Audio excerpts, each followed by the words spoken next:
ভালোবাসার জন্যে বিশেষ কিছু মানুষই কি আমাদের জীবনের জন্য গুরুত্বপূর্ণ? এর বাইরে কি কিছু হতে পারে না? ভালোবাসার জন্য হতে পারে মা।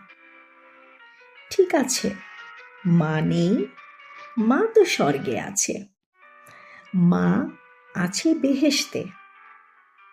বাবা নাই থাকতে পারেন জীবনে, মা আর বাবা রয়েছেন তো অনুভূতিতে।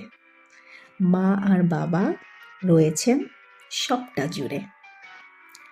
হতে পারে সঙ্গী বা সঙ্গিনী, একই কথা বলবো। উদযাপন করব, প্রতিজ্ঞা পালন করব। হতে পারে বন্ধুত্ব, বন্ধুত্বর খাতিরে বলবো বন্ধুর বিশ্বাস ভাঙব না। হতে পারে গৃহপরিচারিকা, হতে পারে আমার ঘরটি যিনি সামলাচ্ছেন তাদেরকে ঘিরে ভালোবাসা, তাদেরকে নিয়ে ভালোবাসা।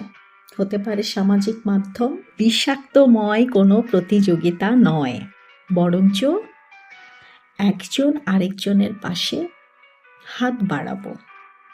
আমি যেটা আগেও বলেছি, যদি কারোর সুখের কারণ হতে নাও পারি, দুঃখের কারণ হব না, কারোর ক্ষতি করব না। হতে পারে প্রকৃতির প্রতি ভালোবাসা, বাঁচতে কি পারি না? হতে পারে ছবি আঁকা বা যিনি ছবি আঁকেন শিল্পীর প্রতি ভালোবাসা।